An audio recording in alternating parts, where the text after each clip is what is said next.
And we are live here at Mining Disrupt Day 2. Everything is now, I think everybody's pretty much here. They've had their lunch and they're moving around. I have with me here Paul Morris. Paul Morris, another local Washingtonian, as it is in Bethesda. But that whole area there, DC, Maryland, Virginia, Nova, as we call it, we're all Washingtonians, one way or the other. He is with Guardrail Mining. So tell me a little bit, Paul, about Guardrail Mining and what brought you here to MiningDisrupt. Okay, so we build institutional grade mines for large Bitcoin miners, publicly traded miners. Some are just family offices or whatever. We also have an ASIC repair center in Charleston, South Carolina, because you got to repair all those ASICs. And we're getting ready to raise capital to build our own self-mining operations, because we've been building mines for many firms. We've done about 10 different projects. Our team's worked on 10 different projects, including some of the largest in the world. And we've learned a lot from their mistakes, and we think we can operate our mines more efficiently. So that's what we're going to start doing going forward. But we still do the service business where we send teams out to help these large firms build out their infrastructure, and then we also repair their miners for them as well. Pretty interesting. So you're there in Bethesda. The company is in a few different places. Charleston is beautiful. It is. Nice place to go. How long has the company been in business?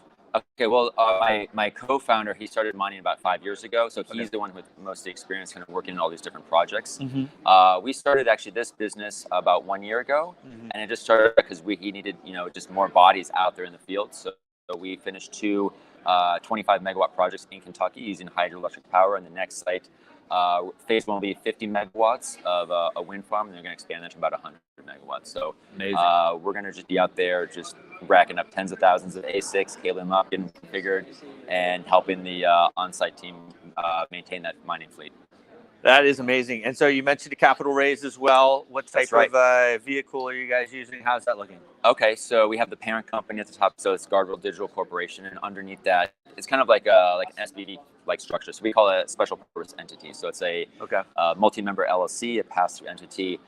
So the investors, you have to be an accredited investor. It's a Reg D offering, just to let everybody know that. Mm-hmm. But yeah, you own the land, the building, the infrastructure, like the transformers, the switchgear, even the copper cabling, the ASIC miner fleet, which we're getting for a fraction of what these ASICs were, just 6 months ago.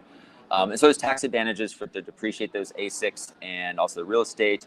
And then we're also offering quarterly Bitcoin distribution straight to your wallet. So there's a lot of benefits with this structure, because you have a direct ownership in the business, and then we're mining the Bitcoin straight to you. So it's different than if you're buying stock in Marathon, which you should. I like Marathon, but that's just kind of a derivative of what you're getting. You're not actually getting non-KYC Bitcoin. You're just getting stock. So there's a lot of advantages, and I think now is actually a good time to be building mines, because the hardware is much cheaper now versus 6 months ago. Yes, I keep hearing that over and over again, guys. It's like a 60% cut, right? Basically more. And I do think there's going to be a little bit more drop in the ASIC market. I'd say Q4 this year is really want to be buying. You're going to be buying, making a large purchase of ASICs. Wait a few more months, let it bottom out.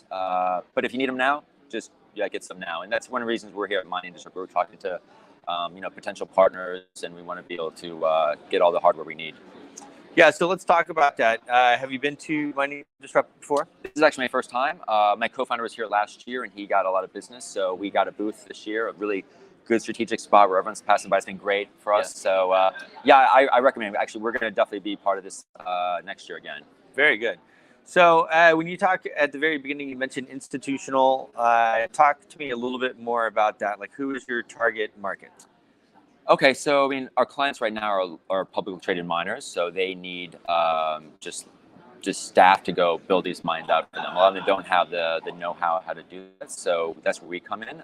But there's also a lot of high-net-worth individuals and family offices that want to do their own proprietary mining, so we can do a small-scale mine just for them, whether it's 5 or 10 megawatts, and then we can operate that for them. We'll take a percentage of that Bitcoin that we mine, and as a kind of like our management fee. Okay. And how much are you guys raising? So we're raising $15 million for this first round. So you could take checks of $100,000 or $1 million, even better. And that will allow us to, so phase one is to acquire the property, which we've been doing some site selection. We've got a short list of properties we're going to acquire. So once we get the land and the building, we'll put in the infrastructure, and then they're timing it so we can buy the A6 Q4 this year, and then we'll have about 5 megawatts of mining by middle of next year. Very cool. So you mentioned Texas as well. Walk me through like the next bit, like let's say the next half of the year.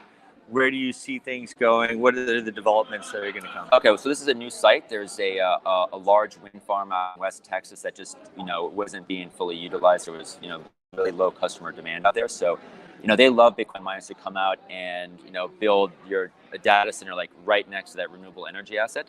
It kind of reduces the payback period of it. It makes it more economically feasible. So we actually are helping promote renewable energy. So I think it's great. I like solar, wind. Hydro, I think, is the best. That's what we're doing in Kentucky. But Texas has a lot of excess energy, and we're going to take advantage of it because it's cheap right now. Yeah, it is cheap right now. So, and not to take you off, but when they talk about this load balancing and everything like that, is that something that you guys get involved in? Or? Well, you really want things that are off grid. So if you have to go to utility, they're just really slow to react, and we really want to avoid working with utilities. So if you can find a off grid energy asset and just mine directly from that. Again, I'm a big fan of hydro. That's kind of where I think we'll be going. But our model is we want to diversify as much as possible, kind of reduce risk. So instead of going and building one large mega mine, we're kind of concentrating all your risk and centralizing Bitcoin mining. We think it's better to have smaller mines all over the place. So you're kind of reducing your jurisdiction risk and also the energy assets. So like in New York, you can it's a bill that's going through right now for proof of work mining for carbon intensive energy. They're basically shutting that down. If you're using hydro, it's still okay, but there's still that risk there. So we want to make sure we're using different types of energies sources, and then that's going to reduce our risk. Well, it's really interesting, guys, and I'll tell you, the space is absolutely exploding.